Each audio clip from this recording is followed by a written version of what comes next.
Boa noite, povo de Deus. Louvado seja o nome de Jesus pela nossa presença nesse lugar. Amém? Amém.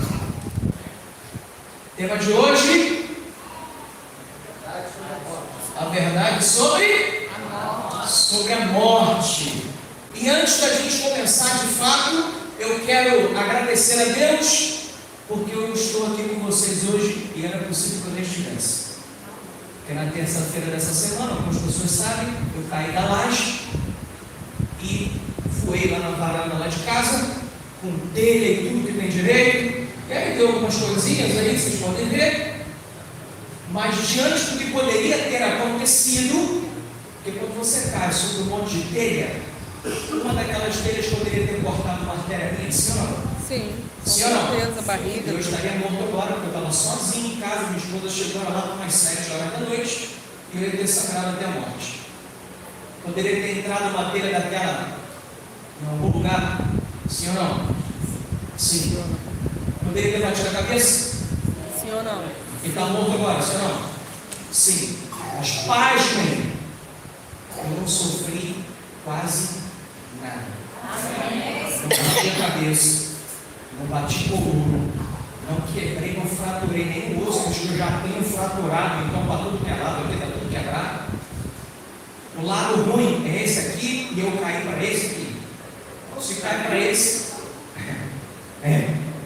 mas para a honra e glória de Deus, eu estou uns 70%. Tá? Eu não conseguia fazer isso aqui com o braço, não conseguia dobrá-lo completamente, esticar, eu não consigo completamente, eu só até aqui, mais do que isso dói. Algumas coisas ainda doem, mas diante do que poderia ter acontecido, se você visse o lugar de onde eu caí, como eu caí, era que eu estaria aqui. Então eu costumo dizer que nesse caso não aconteceu nada. Cartão amarelo para ele com simulação, não foi nada. Não foi nada, tá tudo. Nada, se jogou, foi nada. Diante do que Deus fez e do que poderia ter acontecido, Deus com certeza colocou a mão dele embaixo para segurar a minha queda, e hoje eu estou aqui para poder glorificar o nome de Deus com vocês. Amém? Amém? Então, vamos avançar, porque nós já vimos até aqui que Deus criou tudo perfeito. Porém, um anjo perfeito cometeu o pecado onde? Foi lançado para a terra, nós vimos isso nos estudos anteriores, e aí ele tentou o primeiro casal e esse pecado veio para onde? Para a terra. Uma vez o pecado entrando na terra, a gente passou a ter uma natureza pecaminosa, uma condição humana depois do pecado de natureza pecaminosa. E semana passada nós vimos que para resolver esse problema, Deus elaborou um plano da salvação. E a partir daí, a gente vai caminhar agora a respeito da morte, porque Romanos abre a sua Bíblia no livro de Gênesis, capítulo 2, verso 7, e nós já vamos ler esse texto. Eu falei que livro? Gênesis 2, 7. Eu estou velho, irmão.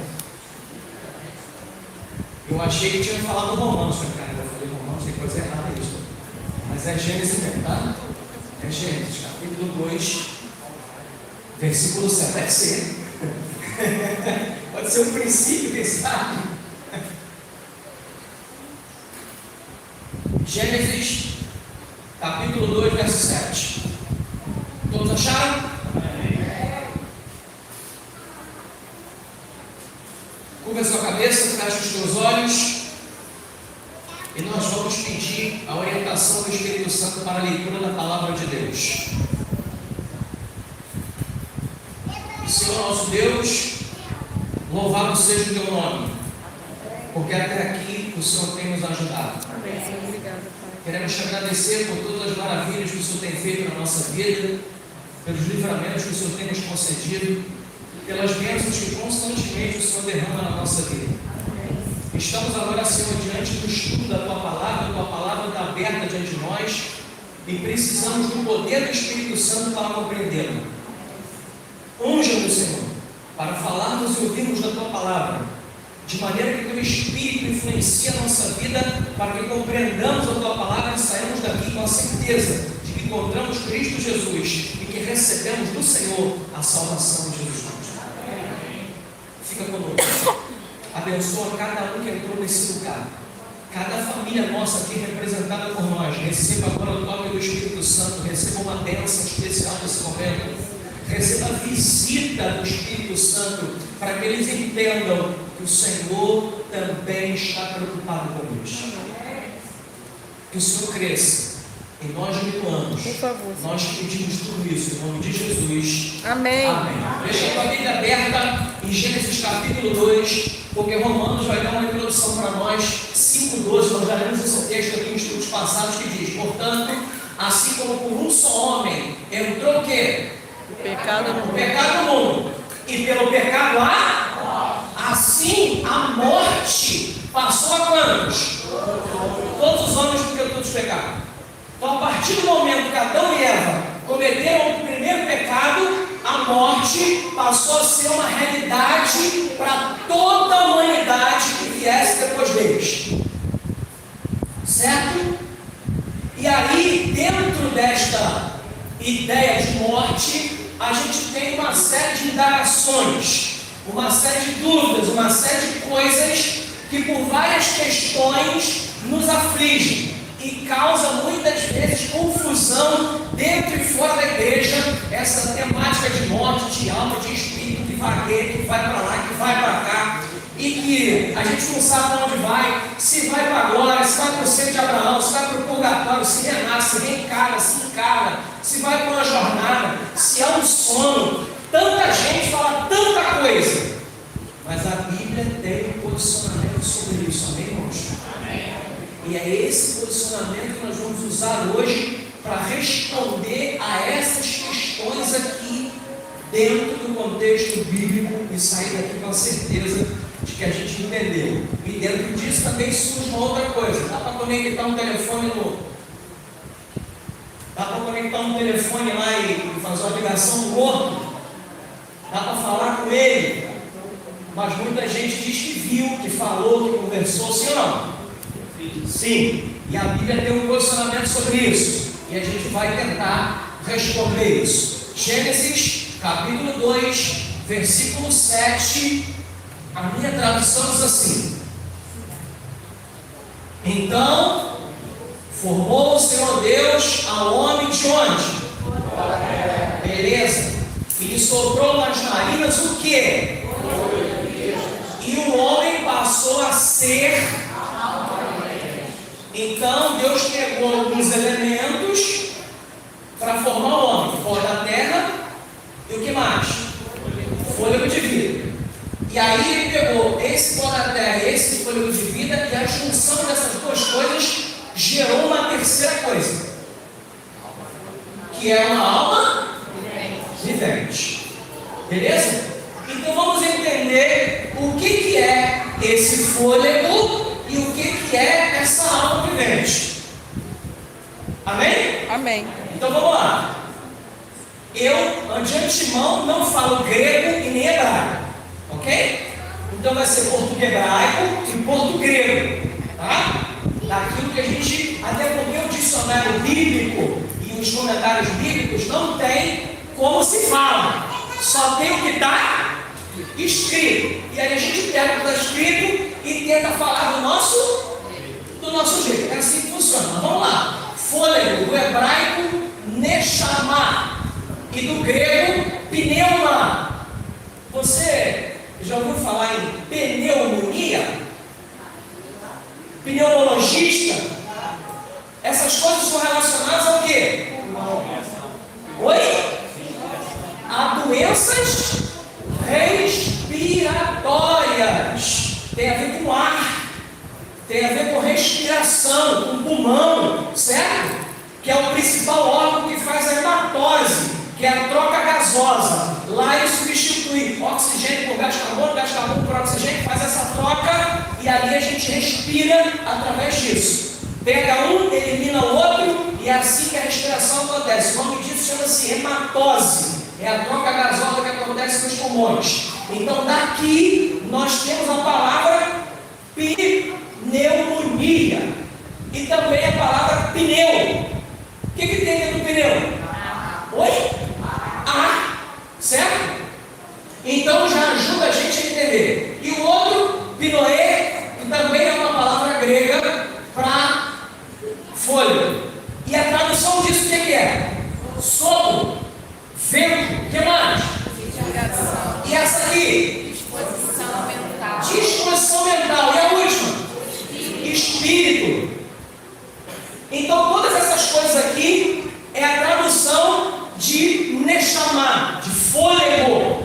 Então o fôlego de vida, eu posso dizer tranquilamente que Deus pegou toda a terra e soprou nas narinas a respiração, sim ou não? Sim. Posso dizer que ele soprou a disposição mental? Sim, porque a partir daí o homem passou a ser alma vivente. Posso dizer que ele soprou o espírito no homem? Sim, porque a palavra também traduz isso. E esta palavra também é usada para representar o quê? A vida. E tudo que está vivo. Vamos em frente. Vamos para a alma agora. A alma, o grego já é difícil, um em cima do outro. Então. Mas a alma do hebraico é nefesh, e do grego, sushê, que na verdade é psique. Eu estou falando isso? Psique, psicologia, ok? Do grego, que significa o quê? Fôlego, o que mais? Vida, e o que mais? Pessoa, e o que mais? Emoções, apetites, o que mais? Respirar, princípio de vida, criatura, afeições e... Então, Deus pegou o homem, pó da terra, soprou nele o espírito, o fôlego, a respiração, não importa. E aí ele passou a ser essa alma vivente, por exemplo, ela passou a existir com o seu fôlego, sendo uma pessoa, com as suas emoções, com os seus apetites, com os seus sentimentos, com as suas afeições. Deu para entender isso ou não? E como que a Bíblia geralmente caracteriza a alma quando fala de alma na Bíblia? Geralmente, olha como é que ela faz. Gênesis 46, 26. Todos os que vieram com Jacó para o Egito, que eram os seus descendentes, fora as mulheres dos filhos de Jacó, todos eram 66 almas. É uma família grande, gente. Tem família grande? Isso aqui é gente que não acaba mais, hein? E os filhos de José, que lhe nasceram no Egito, eram 2 almas. Todas as almas da casa de Jacó que vieram para o Egito foram? Bom, tu tem uma família com 70 cabeças? É gente, hein? E essa família aqui era um monte de alma penada? Um monte de troço vagando por aí, luzes, energia, era o quê? Era pessoas. Aqui, ó. A alma também significa o quê? Pessoa. Então eram pessoas. Não eram troços que estavam fora do corpo, vagueando por aí e pertencia à família de Jacó, não. E todas essas palavras, irmãos, que a gente estudou aqui, tanto o fôlego quanto a alma, e nós vamos ver também o espírito, que é para não ficar dúvida nenhuma dessas 3 palavras, a alma, por exemplo, acontece mais de 700 vezes na Bíblia. Essa palavra, nefesh, mais de 700 vezes. A palavra espírito acontece mais de 370 vezes na Bíblia. E nenhuma dessas vezes dá uma conotação de que é algo vivo, fora do corpo, que tem sentimento, que anda, que vagueia, ou que pode ter algum tipo de atitude humana viva. Ou seja, essas coisas não existem fora do corpo. Amém, irmãos? Amém. Vamos ao resumo matemático, da matemática de vida. Pó da terra mais fôlego de vida é igual a alma vivente.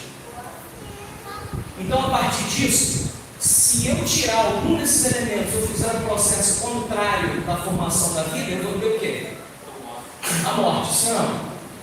Se eu preciso de pó da terra mais fôlego de vida, se eu tirar algum desses elementos, a pessoa morre.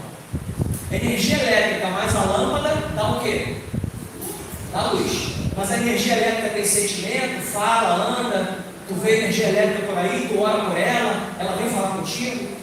Claro que não. E a energia do homem também? Também não. Amém, irmãos? Vamos ao que acontece quando a pessoa morre. Gênesis capítulo 3, versículo 19, a Bíblia diz: no suor do rosto comerás o teu, até que tornes aonde? Pois dela foste, porque tu és pó, e ao pó. Então Deus vira para Adão e fala assim: Adão, a partir de agora você pecou, então algumas coisas vão acontecer. Uma delas é, tu vai precisar se esforçar bastante no teu trabalho para conseguir o seu sustento, até que você morra. Ou seja, até que você volte para o lugar de onde você veio, porque tu é pó e ao pó você vai voltar.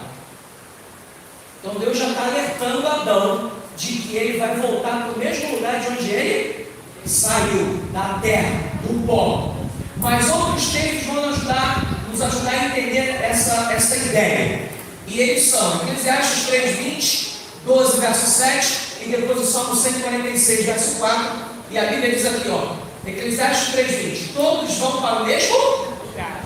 Todos procedem de onde? E ao pó tornarão. E depois, 12, verso 7 diz: e o pó volte a como era, e o espírito volte a Deus que deu. Aí vem a confusão de novo. Aí, irmão, aí o espírito, ele volta para Deus. Tudo bem, ele volta. Mas é algo vivo que sai do corpo, pensa, anda, fala, sente. Não, porque a palavra já diz que isso não é possível. E como nós já vimos, isso é o quê? O fôlego é isso que volta para Deus. Mas, para a gente não ter problema, vamos resolver essa questão do espírito também, porque nós estamos aqui para resolver o problema, sim ou não? E a Bíblia está aqui para nos ajudar a fazer isso, amém? É por isso que a gente está aqui, para resolver as coisas. Espírito, do hebraico, ruach, do grego, pneuma. Opa, calma aí. Manefest, fôlego, no grego, também não é pneuma. Hã? Sim ou não? Então, no grego, irmão, a mesma palavra pneuma significa espírito ou fôlego. Então, se eu falar fôlego, eu estou falando pneuma no grego. E se eu falar espírito, também estou falando pneuma em grego. É a mesma coisa. Avancemos. E essa palavra significa o quê? Fôlego, vento, elemento o quê? Elemento vital. E o que mais? Mente. Princípio de vida que move os seres. Então, Deus soprou nas narinas do homem o princípio de vida que move os seres humanos. Você pode chamar do que você quiser, dentro da tradução da palavra. O que nós não podemos é achar que essas coisas têm vida em si mesmo. Amém, irmãos? É isso que nós não podemos entender em momento nenhum. E aí o Salmo 146 agora fica mais claro a partir do momento que ele entende a questão do Espírito. Sai-lhes o Espírito, o fôlego de vida, a disposição mental, a respiração, o que você quiser dentro da tradução da palavra. E eles tornam onde? Nesse mesmo dia perecem, morrem todos os seus, tudo aquilo que o indivíduo tinha para fazer, que ele queria, que ele tinha vontade, os seus desígnios, acaba a partir do momento que ele morre, a partir do momento que o fôlego de vida sai dele e volta para aquele que deu. A partir dali, o homem deixa de existir. Acabou, não tem mais. E olha lá, deu um lugar na matemática. Pó da terra menos fôlego de vida é igual a quê? Alma morta. Ou pessoa morta, porque a alma a gente viu que também é pessoa. Então, se uma coisa deixar de existir, se o pó da terra não está mais ligado ao fôlego da vida, então nós não temos mais uma pessoa viva, e sim uma pessoa morta. Amém, irmãos? Mas vamos avançar, porque meu tempo é pouco. Corpo menos fôlego de Deus é igual a um ser morto. Então, para onde que acontece com a pessoa que morre? Vai para a glória? Vai para o inferno? Ou volta para o pó da terra? A, B ou C? C. Volta para o pó? Mas aí você me pergunta, irmão, e o tal do inferno? Se não vai para o inferno e não vai para a glória, vai para o pó da terra, como é que fica esse tal de inferno? Como é que é isso? Não tenho tempo para falar disso com você hoje, mas trouxe para você 2 slides só de a tradução da palavra inferno na Bíblia e um texto bíblico, só para a gente não ficar aqui com dúvidas sobre isso. Amém, irmãos? Eu não tenho tempo para isso porque o relógio chamado Luciano está ali, de olho em mim, tá? E olhar também que ele é noivo, os olhos você fica tudo. Vamos lá, do hebraico, por acaso, porque eu já vi alguém falar, que entende disso, eu sei, é Sheol, tá? Mas é Sheol, e do grego, Hades, substantivo que denota o mundo de quem? Dos mortos. O que mais? O sepulcro, abismo, as profundezas, frequentemente traduzida por a própria palavra traduzida está dizendo que ela é o quê? Ela é o quê? Amém, irmãos? Nós vamos ao texto bíblico, Apocalipse capítulo 1, segunda parte do verso 17 e o verso 18, ok? Porque cortou ali. Eu sou o primeiro e o último, e aquele que aleluia, estive morto, mas eis que estou vivo pelos séculos dos séculos, glória a Deus, e tenho as chaves da morte e do irmão. Por que Deus tem a chave da morte? Porque Ele ressuscitou, Ele venceu a morte, Ele saiu de lá ileso, Ele morreu, e por ter ressuscitado, Ele sabe como fazer, então Ele tem a chave. E por que Ele tem a chave do inferno, irmão? Por quê? Porque o inferno Jesus Cristo ressuscitou e estava dentro de uma sepultura, e Ele saiu de lá, sim ou não? Então Ele tem a chave da morte e do... Quando Jesus morreu, foi para o inferno? Foi? Claro que foi. Por isso que Ele tem a chave. Sabe qual é o nosso problema? É que a gente está contaminado demais pela cultura dos filmes, das novelas, da cultura do nosso país. Então, para nós, admitir que Jesus foi ao inferno é um negócio fora do comum, é loucura, mas não é. Porque na nossa cabeça, por mais que a gente estude, a cultura vence e a gente continua achando que o inferno é um lugar que as pessoas queimam, muito ruim, muito mal.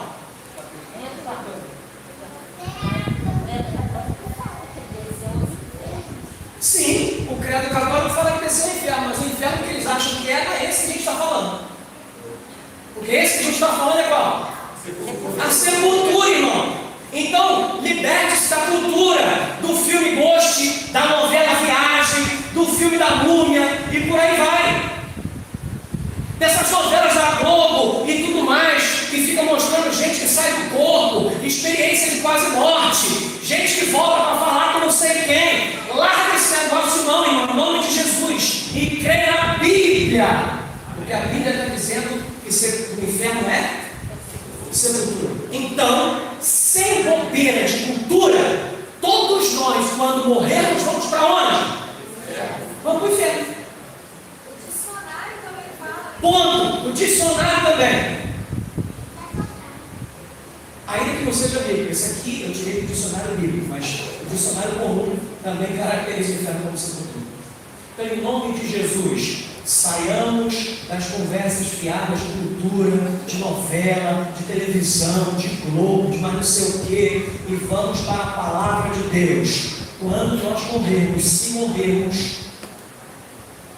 nós também vamos para o inferno, porque cada um de nós vai ser sepultado, sim ou não?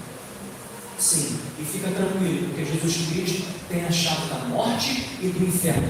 E Ele morreu, e ressuscitou, e saiu da sepultura para nos dar a vitória, nos dar a possibilidade de sair dela para uma vida eterna. Amém. Vamos avançar. Nessa sepultura, para onde a gente vai, para onde todo mundo vai e as pessoas vão, lá, nessa sepultura, os mortos sabem de alguma coisa? Eles estão conscientes? Não, mas a Bíblia diz aqui, e a gente precisa confirmar isso na palavra de Deus para não ficar dúvida nenhuma. Eclesiastes 9, verso 5 e verso 6. Porque os vivos sabem que hão de morrer, mas os mortos nem tão pouco terão eles, porque a sua memória já é onde? Amor, ódio e inveja, para eles já pereceram, para sempre não tem eles parte em coisa do que se faz aonde? Vai embaixo do sol. Então, irmão, está na sepultura, não sabe de nada, não vê nada, não conhece nada, não tem conhecimento de nada, não fala com ninguém, não dá para ir lá, espetar um negocinho na sepultura e dar uma ligadinha, igual aquela imagem lá que a gente viu, não tem como mandar um zap, não tem conversa. Quem está aqui não conversa com quem está lá na sepultura, no pó. Amém, irmãos? Mas Jó também tem uma palavra para nós nesse sentido. Olha o que Jó fala a respeito de Deus e o ser humano. Tu prevaleces para sempre contra ele. Quem prevalece? Deus Todo-Poderoso prevalece contra o ser humano, ok? Mudas-lhe o semblante e o despedes para o além. Aonde é o além, irmão? Aonde é o além? Na sepultura, lá é o além, mundo dos mortos, lugar de habitação dos mortos, sepulcro, o que tu quiser chamar, é lá que os mortos habitam, no além. E ele continua: os seus filhos recebem honras e ele não, são humilhados e ele não. Então, irmão, com todo carinho, deixa eu dizer uma coisa para você aqui em nome de Jesus. É possível que cada um de nós que aqui esteja tenha perdido um ente querido ao longo desses anos. É possível isso.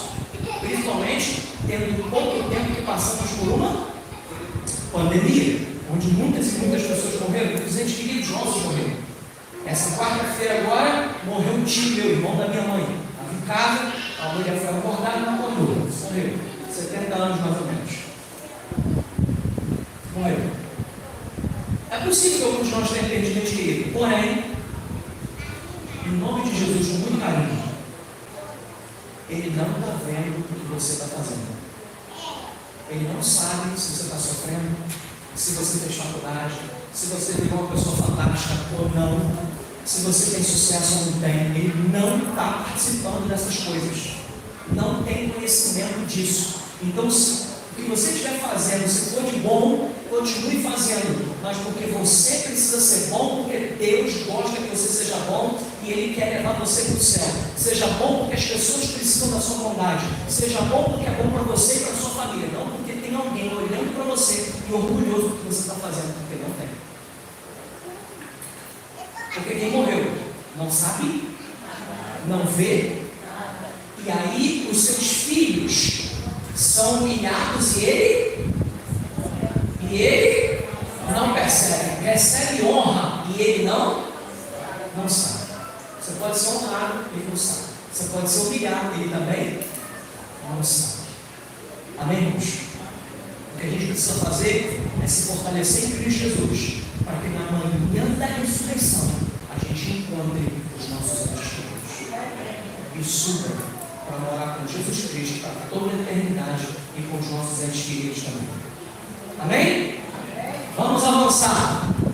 E essas pessoas não sabem de nada. Por quê? Quando está na sepultura. Um dos motivos é porque a morte é como um sono. Quando você dorme, tu pode dormir 9 horas da noite. Quando dá 5 horas da manhã, tu precisa acordar para trabalhar. Da noite desperta, tu acha que dormiu meia horinha só. E já está dormindo desde 9 horas do dia anterior. Porque tu não sabe de nada. Tu está dormindo amarradão, não sabe nada, está acontecendo um monte de coisa, tu não tem conhecimento de nada do que está acontecendo enquanto você está dormindo. É assim que Daniel descreve. Muitos, Daniel capítulo 12, verso 2. Muitos dos que dormem no pó da terra vão fazer o quê? Pai, não parece que o próximo doido dorme e vai ressuscitar? Quando dorme não acorda? É porque aqui Daniel está falando de que sono? O sono da morte. Então quem dorme no sono da morte, em algum momento vai fazer o quê? Ressuscitar. Uns para a vida eterna e outros para a vergonha e horror eterno. Amém, irmãos? Está claro até aqui, sim ou não? Então vamos avançar. Porque não passa rápido em cruz credo. E aí está lá o elemento dormindo, tranquilão, amarrado na cama dele. Né? E vamos então responder a pergunta. Diante do que a gente viu até agora. O que é espírito, o que é alma, o que é fôlego, o que a Bíblia diz a respeito disso? É possível, irmão, falar com quem está morto? Hã? Não é possível. Ah, irmão, mas eu falei. Ah, irmão, mas eu vi. Ah, irmão, eu conheço alguém. Ok. Não é a pessoa que você acha que está falando. Ok? Eu não tenho tempo para discorrer sobre isso hoje, mas pode ter certeza. Se não dá para fazer e tem alguém fazendo, então pode ter certeza que não é aquilo que diz que está fazendo. Alguns são charlatões e outros estão falando com demônios, um monte de coisa por aí que a gente não tem tempo para isso hoje. Mas não é a pessoa que você acha que é. É minha mãe, então não é. Não é sua mãe, não é seu pai, não é seu irmão, não é seu avô, não é ninguém. Porque eles estão onde? Na sepultura, aguardando o retorno de Jesus Cristo, aguardando a manhã da ressurreição. Deus se esquece daqueles que estão dormindo o sono da morte? É claro que não, irmão. Ele não esquece de quem está morto, ele não esquece de quem está vivo, Deus não esquece de ninguém, nem de nada. Deus lembra de tudo e de todos. Cada fio de cabelo da nossa cabeça, Deus tem ele bem contado, Ele sabe exatamente quanto tem. E no meu caso é fácil, eu já não tenho muito. Então, para eu gravar o meu é fácil para contar, porque já não tem muito, mas Ele sabe tudo. Amém? João 11:25 vai dizer assim, depois de Tessalonicenses: disse Jesus, eu sou o quê? E quem crê em mim, ainda que morra, viverá. Então, irmão, Deus sabe exatamente aonde estão os seus mortos, e se esse morto creu nele quando morreu, pode ter certeza que vai voltar a viver. Amém? E ele deu uma mensagem no verso 26 para os que estão vivos, eu e você. Amém? E todo que vive e crê em mim não morrerá eternamente. E no final tem uma pergunta muito interessante. Crês isto? Jesus fala isso para Marta. E eu hoje, em nome de Jesus, falo para você: eu creio nisso? Eu creio que Jesus Cristo é a ressurreição e a vida, e que no momento oportuno, a gente morrendo ou não, Ele vai transformar a gente, levar para a glória. Então Deus não esqueceu. Paulo tem um recado importante: não queremos, porém, irmãos, que chegais o quê? Ignorantes com respeito aos que? Opa, esses que dormem são quem? Os mortos. Para não vos entristecerdes como os demais que não têm esperança. Então Paulo está dizendo: eu não quero que vocês sejam ignorantes, eu não quero que vocês desconheçam o assunto da morte, eu não quero que vocês tenham desconhecimento a respeito daqueles que dormem, porque quem desconhece esse assunto esperança. Mas aqueles que sabem e creem que Jesus Cristo é a ressurreição e a vida, esses sim têm esperança. Por quê? Porque o Senhor mesmo, dada a sua palavra de ordem, ouvida a voz do arcanjo, e ressoada a trombeta de Deus, o que vai fazer, irmão? Descerá dos céus, e os mortos em Cristo vão fazer o quê? Viu que Deus tem um caminho especial para quem já morreu? E morreu em Cristo? Vai ressuscitar? Primeiro. E depois? E nós? Como é que fica nessa história? Ele continua. Depois, nós, os vivos, os que ficarmos. Percebe que Paulo está falando que ele achava que ia estar vivo na volta de Jesus? Percebeu? Ele não está, mas ele achava que estaria. Assim como cada um de nós devemos viver, pregando e entendendo que a qualquer momento Jesus pode, e que não vai dar tempo nem a gente morrer. Vamos estar vivos e olhar para o céu e dizer: esse é o nosso Deus, a quem a gente aguardar e nos salvará. Os que ficarmos seremos o quê? Arrebatados sozinhos? Eles quem? Os mortos que acabaram de ressuscitar. Perceba que não vai ninguém sozinho, vai todo mundo junto. E depois ele continua: com eles entre nuvens, para o encontro do Senhor aonde? E assim estaremos para sempre com o Senhor. Aleluia! Consolai-vos, pois, uns aos outros com estas palavras. Amém. Então, irmão, ninguém que morreu em Cristo foi para o céu ainda. Porque a hora de ir para o céu vai todo mundo. Amém, irmãos? Não tem ninguém lá, a não ser aqueles que a Bíblia diz que já foram para lá: Elias, Moisés, Enoque e aqueles que ressuscitaram quando Cristo ressuscitou, e não sabemos quantos da invenção e que Cristo levou para lá, e não sabemos quantos são. Esses são os que estão no céu. O resto está tudo aonde? No pó da terra de onde vieram, aguardando este momento aqui, aonde nós iremos para agora com Cristo Jesus. Amém? E isso tudo, irmãos, só acontece porque nós não somos. O que nós falamos lá no começo? A morte passou a todos os. A partir dali, o homem que foi criado imortal passou a ser mortal. E nós hoje somos mortais. Se saísse alguma coisa de nós quando a gente morre, que tem vida, então nós não seríamos completamente mortais. Certo? Se saísse uma alma de nós e fosse viver em outro lugar, é parte de nós, sim ou não? Então alguma coisa nossa não morreria. Então nós não seríamos completamente mortais, porque a alma seria imortal. Ezequiel capítulo... Oi? Só mudaria de plano, exatamente. Sairia do plano terreno e ia para o outro. Como isso não é real, nós somos completamente mortais, irmão. Morreu, a alma vivente deixa de existir. Porque a alma não é uma coisa que sai do corpo. A alma é a pessoa viva. Uma vez que morre, a alma morre. Ezequiel capítulo 18, verso 4 vai dizer: a alma que pecar, essa morrerá. Certo? Esse texto de Timóteo, não temos tempo, mas vai dizer da imortalidade de Deus, de Jesus Cristo Todo-Poderoso.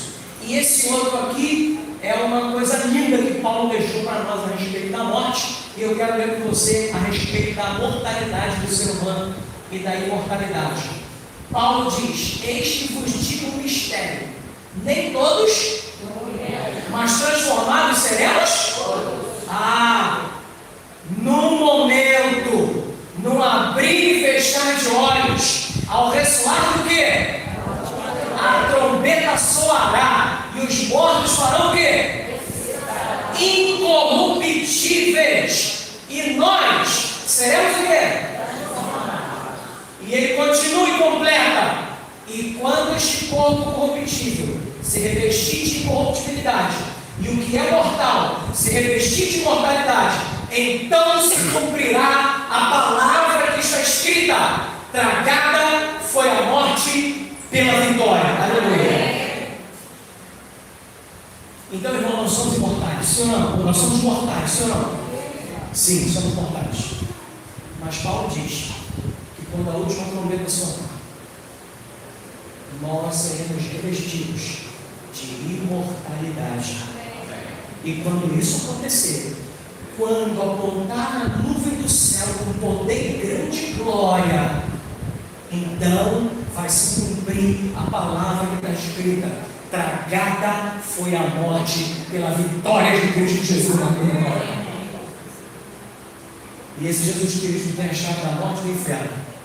Vai abrir a nossa sepultura e vai retirar a gente de lá, incorruptível, para morar nas mansões celestiais, junto com Ele. Por quanto tempo, irmão? Toda eternidade nós moraremos com Cristo Jesus, o Salvador. Amém? Porém, tudo tem um porém. Eu queria encerrar com o último texto. Por incrível que pareça, eu estou acabando, viu? Estou até suado, acreditando que eu falei rapidamente.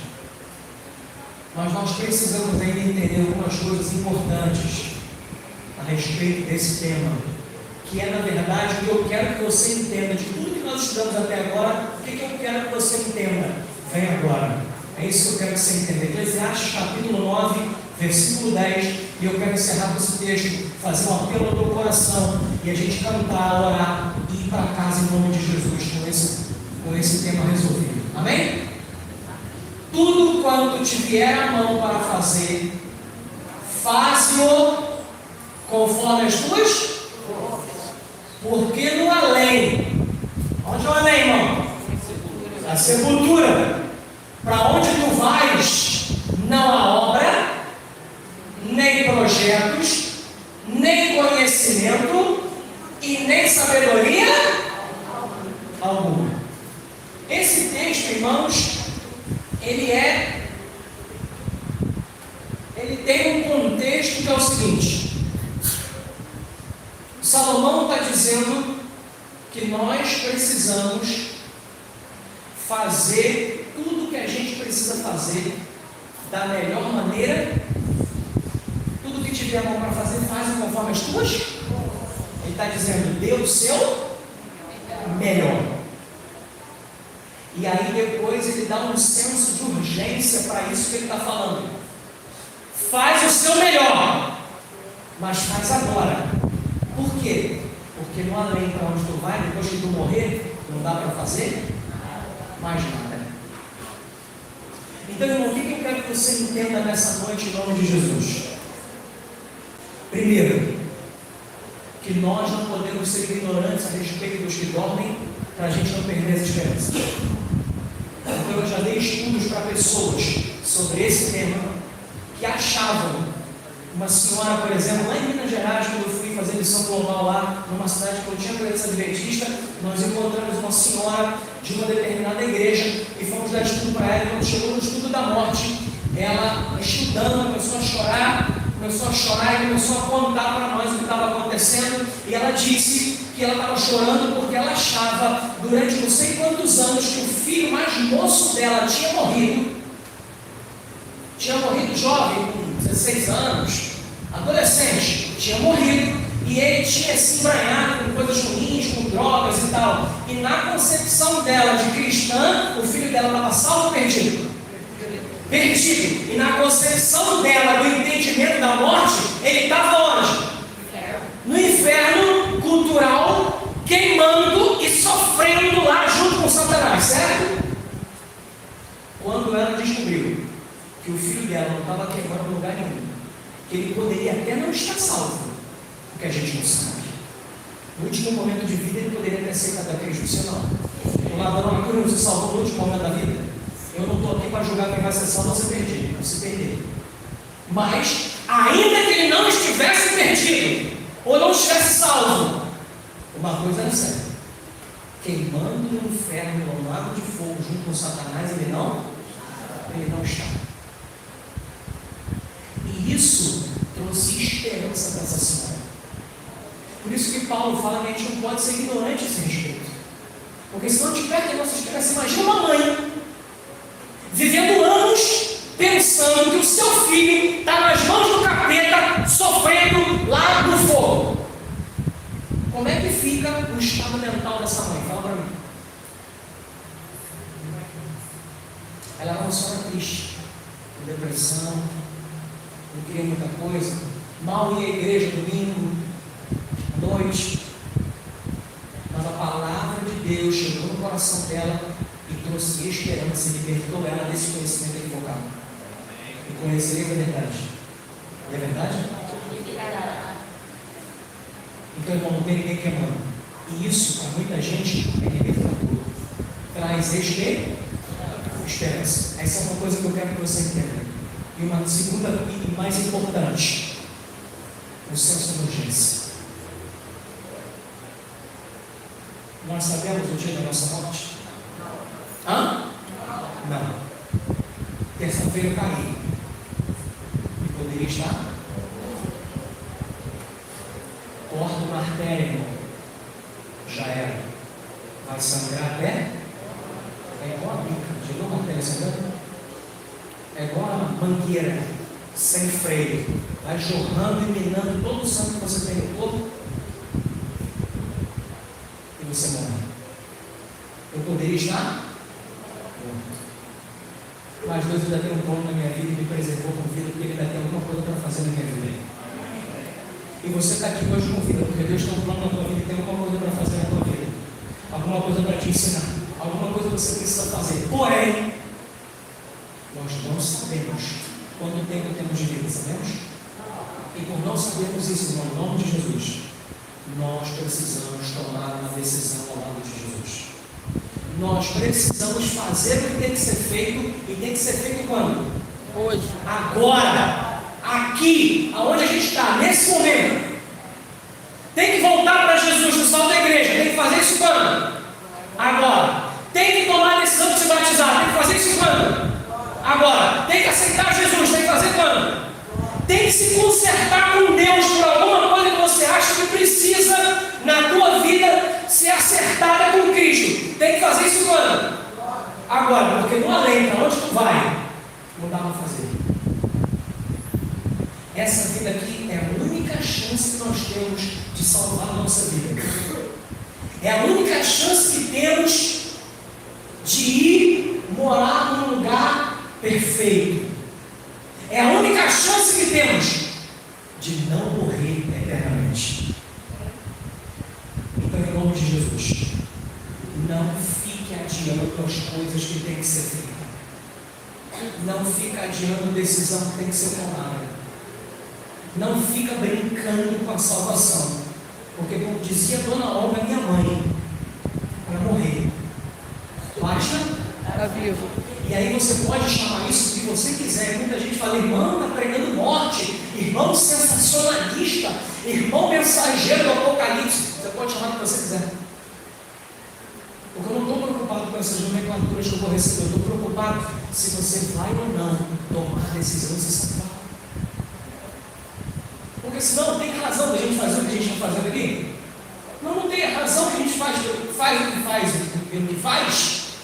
É para tentar colocar alguma coisa na tua cabeça e fazer você entender que o tempo está acabando, o tempo está próximo e nós precisamos acertar a nossa vida com Deus. Nós precisamos tomar uma decisão ao lado de Deus. Aí eu preciso ir mais à igreja. Então você tem que começar a fazer isso quando? Agora, toma essa decisão logo e amanhã, no próximo sábado, na próxima quarta-feira, já vem. Eu preciso ir visitar alguém e pedir perdão para esse alguém. Tem que fazer quando? Agora, irmão. Manda um zap, já adianta o serviço, depois vai lá pessoalmente, já dá um abraço, pede perdão. O que tem que fazer, irmão? Tem que ser feito agora. Porque no além para onde a gente vai, que é a sepultura, não tem como fazer mais. Não há uma segunda chance depois que morrer.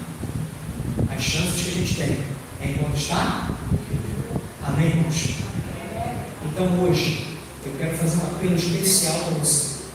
Se você quer aceitar Jesus Cristo como seu Salvador, enquanto a gente canta, tu vai vir aqui na frente e vai se posicionar aqui. Se você quer fazer um concerto com Deus, enquanto é tempo, tem alguma, eu não quero saber da tua vida, porque quem sabe da tua vida é você e Deus. Eu não quero saber o que aconteceu, o que não aconteceu. Você sabe se tem algo para acertar com Deus ou não, eu não estou nem aí para isso. O que eu estou, na verdade, interessado é que você faça isso, amém? Para que você possa estar em paz com Deus, para que no momento oportuno Ele ressuscite a mim e a você leve do céu. Então, se você tem algo para consertar com Deus, tu vai vir aqui para frente e a gente vai se posicionar aqui e a gente vai orar no final. Se você está aqui hoje, não é batizado, mas quer tomar uma decisão pelo batismo, hoje, vai batizar quando? Não sei. O que eu sei é que você precisa tomar a decisão Hoje. agora. E quando vai batizar, é outro departamento. Tem coisas a serem feitas, burocracias a serem resolvidas, mas o que importa mesmo é a decisão, amém? Se você tem essa decisão, você quer fazer isso, você vai vir aqui na frente também, vai se unir ao povo, vai estar aqui por outros motivos e vai se posicionar aqui no final. Nós vamos juntos orar pela tua vida, pela tua decisão, pelo teu retorno. Se tem alguém voltando para Jesus, saiu da igreja e está aqui hoje, eu não conheço você. Se tu saiu da igreja e está aqui hoje, o dia de voltar quando é? É agora, não é outro dia, não é amanhã, não é o próximo sábado, é agora. Então, volta, se tu quer voltar, vem aqui para frente e a gente vai orar também. Amém, irmãos? Então nós vamos ouvir o louvor, enquanto isso você se decide e no final a gente ora em nome de Jesus. Feche os teus olhos, curva a tua cabeça, vamos orar ao Senhor. Querido Pai, muito obrigado, Senhor, porque até aqui o Senhor tem nos ajudado. Obrigado, Pai, pelos ensinamentos que o Senhor tem nos dado nestes domingos de esperança. Obrigado pela esperança que a cada domingo brota no nosso coração ao aprender a Tua Palavra. Obrigado, Senhor, por todos que têm vindo e participado desses estudos aqui na Tua casa.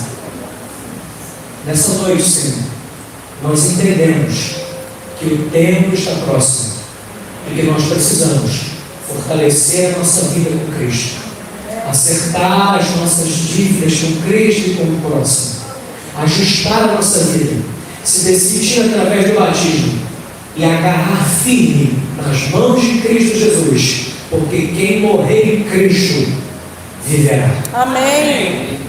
Pai, escreva o nosso livro, mantenha o nosso nome no livro da vida, e que naquele grande dia o Senhor chame o nosso nome e nos leve para as nações celestiais. Amém, Senhor. Nós estamos aqui na frente, Senhor, porque temos coisas na nossa vida que precisam ser ajustadas, precisam ser acertadas. E em pé, diante do Senhor, nós dizemos: queremos estar para sempre com Cristo Jesus. Amém. Queremos que o Senhor perdoe os nossos pecados. Queremos, Senhor, ajustar a nossa vida e estar preparado para que, se necessário for, nós morrermos por Cristo Jesus. Amém. E se morrermos, que o Senhor nos ressuscite naquele grande dia. Por favor, Senhor. Leve-nos em paz para os nossos lares. Nos dê uma semana feliz, uma semana abençoada, uma semana de bênção, de poder, de livramento, de graça, de salvação. E nos traga, Senhor, na quarta-feira, no sábado e no próximo domingo, para ouvirmos mais da Tua Palavra e adorarmos o Teu nome. Amém. Que assim seja, Te Pai. pedimos, Senhor, essas bênçãos e te agradecemos. Em nome de Jesus. Amém. Amém.